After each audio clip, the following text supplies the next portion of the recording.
The assault is being reported worldwide. The BBC was among the first international agencies to carry the story with the headline, Pakistan reporter Taha Siddiqui flees armed abductors. The Qatar-based Al Jazeera television channel said journalist Taha Siddiqui escapes abduction attempt. The French radio station RFI said Pakistani who won French journalism prize escapes kidnap attempt. The Illinois US-based online media Newburgh Gazette reported journalist Taha Siddiqui escapes abduction attempt.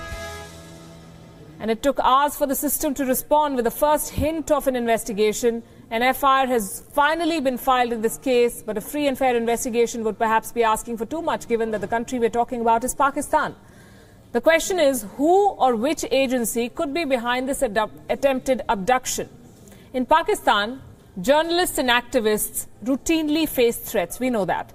Intimidation and violence from state security agencies and militant groups is widespread. State security agencies range from the Army's notorious ISI or Inter-Services Intelligence to the Civilian Intelligence Bureau, both of which are seen as instruments of the deep state. But the most feared is the ISI, and those most at risk would have at some point crossed the agency's red lines. What are these red lines? One red line is that journalists have learned to respect is exposing any security lapses by the army. You don't do that in Pakistan if you want to be safe. The army's link to banned Islamic militant groups is another red line. Don't cross that. That's the guideline that most journalists in Pakistan follow. Exposing abuses by the army and the ISI in Balochistan is a strict no-no. Taha Siddiqui did that. A journalist who reported about Al-Qaeda infiltration into the army was threatened with murder not very long ago. Pakistani and international human rights groups have extensively documented the abduction, torture and killing of scores of activists and journalists in that country. Among the most brutal was the abduction and killing of Salim Shehzad, reporter for Asia Times and an Italian news agency. He was picked up by unknown persons from Islamabad on the 29th of May 2011, and 3 days later his body bearing marks of torture was found 80 kilometers away in Mandi Bahauddin. In April 2014, well-known Geo News anchor Hamid Mir was attacked and fired upon in Karachi by 4 motorcycle-borne men. He was hit in the stomach and legs. He survived to tell the tale. Hamid Mir says the ISI was responsible. He was aware of a plot to kill him. But Mir has also been the target of armed Islamic groups in that country. The Tehreek-e-Taliban publicly admitted that it had planted a bomb in his car in Islamabad in an attempt to kill him for his secular agenda. Others have also been targeted by shadowy armed groups.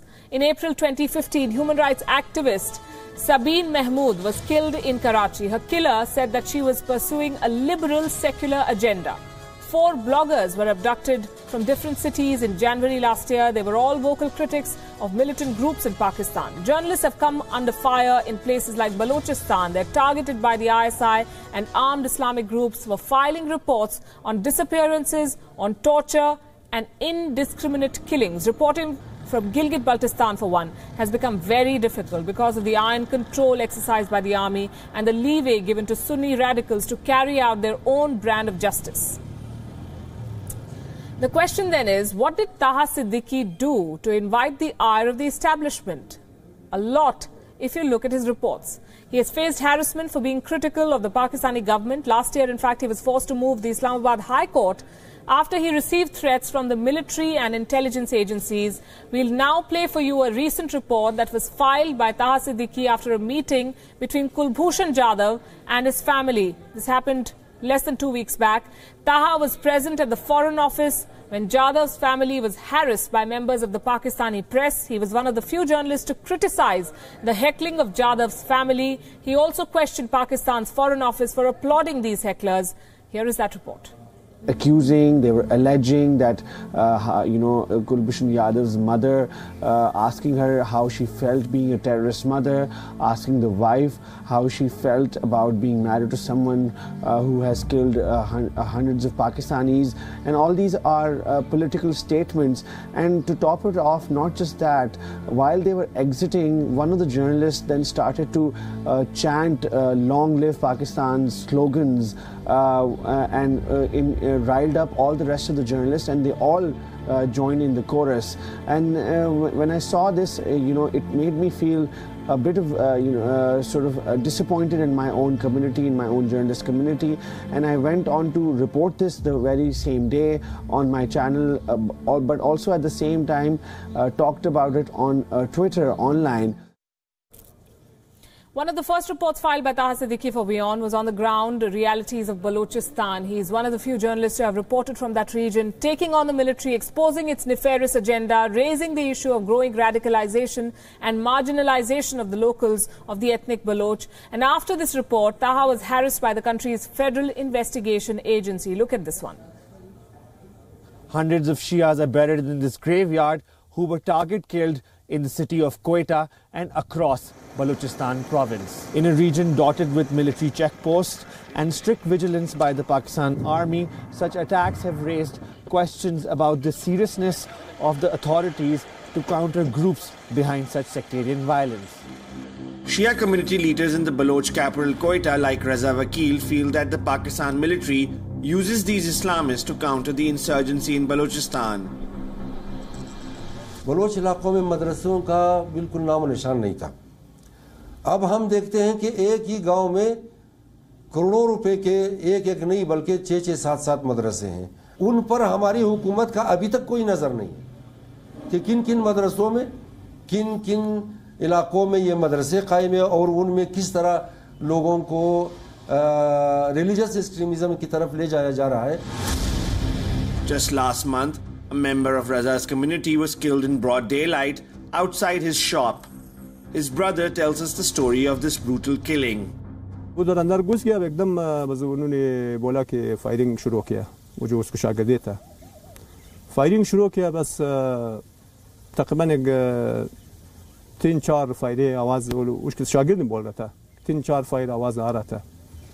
बस दुनिया खामोशी हो गया। जब खामोशी हो गया, बोला कि वो शागिर्द ने बोला कि मैं जब ऐसे निकल कर बाहर आ गया, दुकान के सामने आ गया, बस देखा उस्ताद को, बस कि उस्ताद में खून की लटपट में उधर पड़े दुकान के सामने। फिर बोला कि मैंने अपना चादर में था, वो एक चीज़ हमारे पास नहीं था, अपने चादर को उस पर मैंने खींचा, इसको मुंह को बंद किया। Taha has also raised the issue of minorities, especially Christians, being targeted in the city of Lahore. And this was right after 2 suicide bombers attacked a church in Quetta, killing 9 people. The Christian community lives under a shadow of fear in Pakistan, and their safety is their own responsibility. Neither the state nor the citizens help. This next report tells you more. It's a festive season for the Christian community. The celebrations are overshadowed by security concerns given the threat to this religious minority. In this church on the outskirts of Lahore city, Christians gather for morning prayers. But before they enter the premises, they have to undergo a security check. Police are also on standby. Some, however, feel that there is no future for religious minorities in Pakistan and it is best to leave the country. वो इसी वजह से डर जा रहे हैं कि डर है इधर कि दहशतगर्द इधर बहुत है जी। क्रिश्चियनों के चर्चों में बम धमाका हो जाता है। गुस्सा भी आता है, गम भी होता है कि इनको ऐसे नहीं करना चाहिए। हमारे त्यौहार जो है अच्छे तरीके से गुजरने चाहिए जी, अच्छे कुछ सलीबी से मसन का अमान से मसन के रहना चाहिए सबको।